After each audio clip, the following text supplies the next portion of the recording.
Pascal Baudin et on a aussi Kautar Tarki. Je laisse se présenter, on commence avec les femmes d'abord. Bonjour, merci Ekram.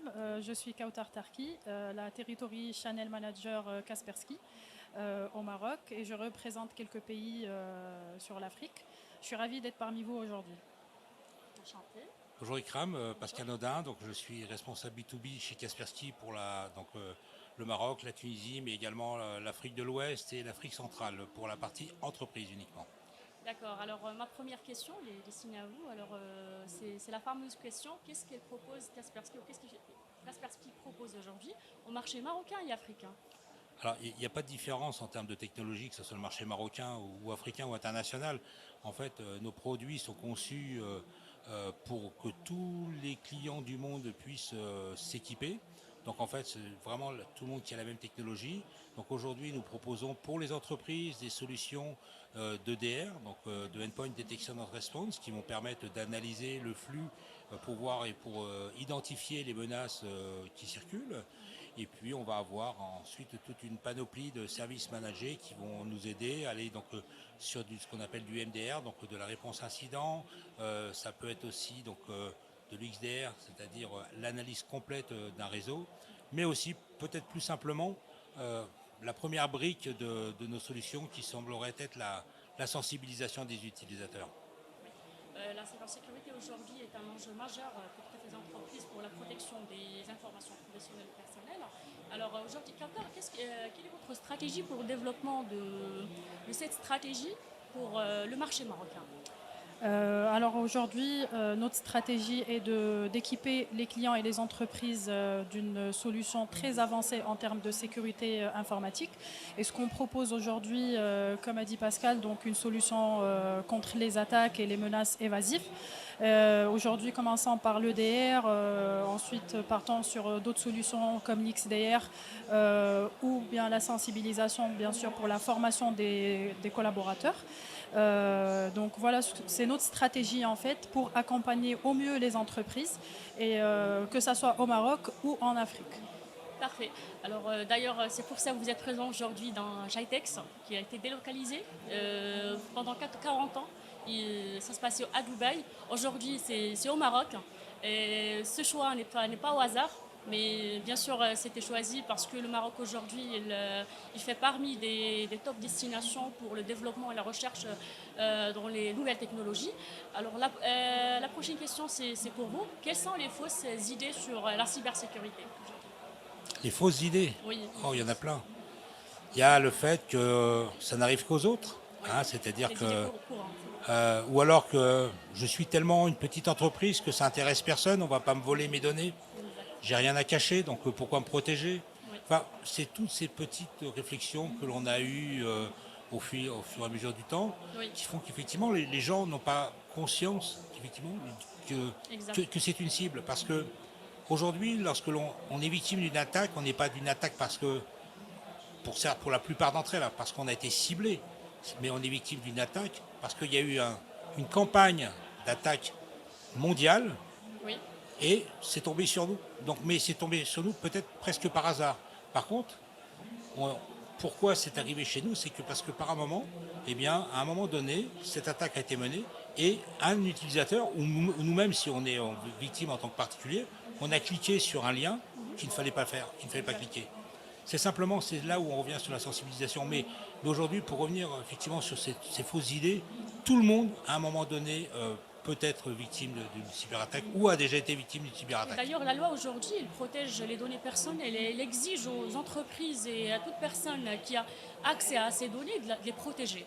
Alors là, ma question suivante pour Kautar. Alors, comment pensez-vous que la cybersécurité va changer dans 5 ans ou 10 ans? Alors déjà en premier lieu, la cybersécurité a changé depuis quelques années. Donc Oui. aujourd'hui, enfin, les entreprises savent que c'est important d'avoir une solution antivirale sur leur parc informatique, question de protéger leur infrastructure. Et je pense que c'est en croissance de plus en plus. Ça date d'il y a quelques années, mais je vois que dans 5 ans, les gens vont partir vraiment sur des solutions très très avancées contre les attaques et contre les ransomware. Et c'est la raison pour laquelle Kaspersky est présent aujourd'hui au GITEX à cette première édition. D'ailleurs, c'est pour sensibiliser la majorité de nos clients par rapport à la valeur ajoutée en termes de cybersécurité et aussi par rapport à la sensibilisation de leurs collaborateurs. Parce qu'il ne faut pas oublier qu'aujourd'hui, le noyau, en fait, c'est l'erreur humaine, c'est l'être humain, pardon. Et du coup, on est là pour accompagner ces entreprises-là, pour sensibiliser les collaborateurs et pour éviter les dommages collatéraux qu'on peut avoir à cause d'une attaque ou bien à cause d'un collaborateur, tout simplement. Donc, on est très satisfait de cette édition, de cette première édition du GITEX 2023. Et je suis sûre qu'on va accompagner encore plus sur les prochaines années les entreprises africaines. Et on est là, bien sûr, pour y répondre, tout simplement. Que ce soit en termes de solutions antivirales, de services et de formation. D'ailleurs, c'est pour ça qu'Aspersky propose une grande gamme de produits qui s'adaptent avec le besoin que ce soit des particuliers, des professionnels, etc. Alors, ma prochaine question pour Pascal, comment restez-vous informé des dernières tendances et menaces actuelles?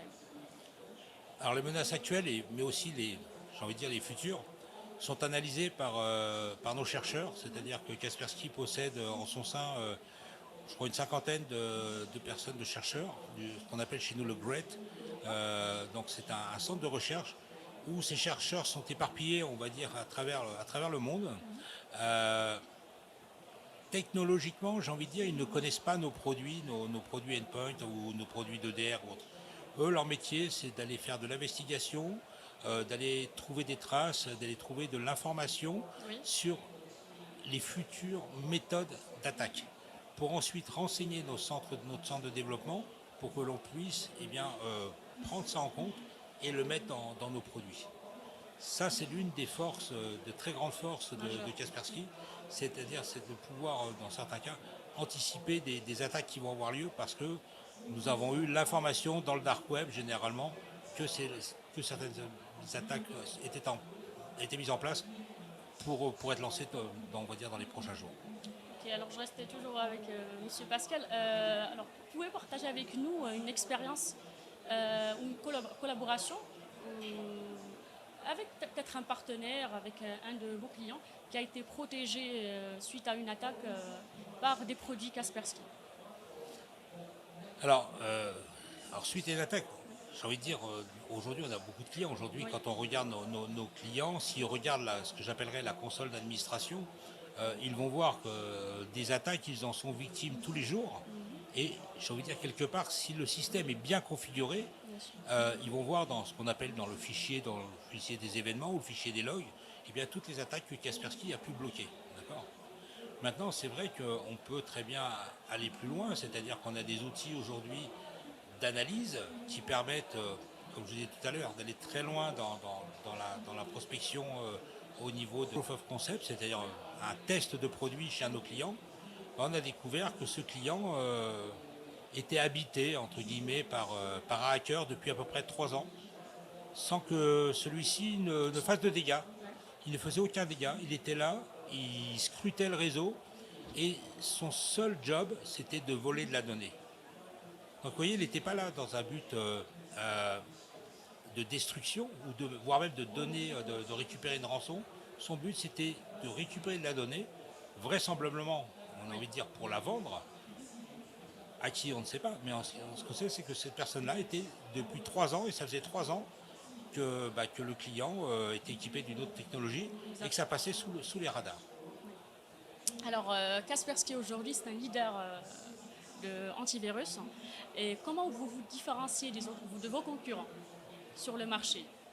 Comment on va différencier? J'ai envie de dire, déjà il y a la technologie, c'est-à-dire qu'il y a beaucoup nos technologies ont été éprouvées depuis plus de 20 ans. Nous avons dans nos offres des mécanismes que nous sommes quasiment les seuls à avoir développés, d'accord, pour pouvoir... Et vous avez également une équipe qui est présente localement au Maroc. Voilà. Et puis surtout, en termes de présence, on va dire de présence humaine, Oui. on a une très très grande présence. Alors on commence à avoir une grande présence sur, j'ai envie de dire, sur la plaque Afrique, hein, parce qu'on a des personnes donc, en Afrique du Nord, mais plus précisément au Maroc, on a 2 personnes, donc Kautar, mais également Moussa Kota, qui est donc notre avant-vente, qui supervise aussi la région ouest et centrale. On a 2 personnes aujourd'hui en Côte d'Ivoire, on a une personne au Cameroun, on a des personnes aussi en Afrique de l'Est, donc sur le Rwanda, sur l'Éthiopie, je sais plus, on a d'autres pays, plus forcément l'Afrique du Sud. Donc on a aujourd'hui une très très grosse présence, c'est-à-dire à peu près entre 25 et 30 personnes sur le continent, et ça se renforce d'année en année, et puis j'ai envie de dire, j'espère que l'année prochaine, mon équipe en tous les cas se renforcera encore avec, j'espère, des personnes en plus. Bien sûr. Alors un dernier mot, Kautar.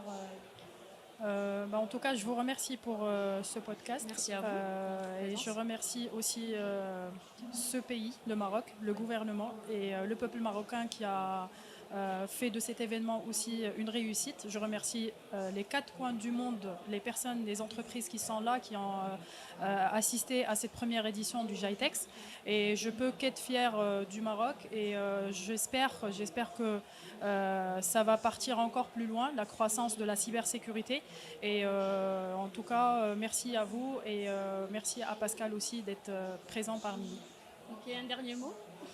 Moi, je ne peux que confirmer ce qu'a dit Kautar. Moi, je veux juste ajouter aussi, on veut remercier aussi le roi parce que c'est grâce à sa vision clairvoyance sur ce domaine, son support, le Maroc a pu se tailler une place dans ce nouveau marché et a pu dépasser les objectifs escomptés pour atteindre un niveau et faire partie des pays africains. Parce qu'aujourd'hui, on est parmi les tops en Afrique et même à la région Moyen-Orient. Je vous laisse faire finaliser peut-être votre mot. Non, j'approuve à la fois ce que Kautar dit, mais ce que toi tu viens de me dire, Ikram, c'est qu'effectivement, le Maroc n'a pas à rougir de certains, on va dire, pays, disons-le, occidentaux, européens. Moi, ça fait presque 20 ans que je viens dans le pays pour exercer dans mon domaine qui est la cybersécurité. Et j'ai vu l'évolution. Et là où il y avait un écart il y a 20 ans entre le Maroc et, j'ai envie de dire, la France que je connais bien, aujourd'hui, il n'y a absolument rien. C'est-à-dire que les technologies sont vendues aussi bien en même temps ici qu'en Europe. Donc en fait, oui, vous avez le Maroc sous l'impulsion effectivement du roi et d'un maximum de personnes a réussi à avoir un niveau de sécurité qui est quand même très très très élevé, quoi.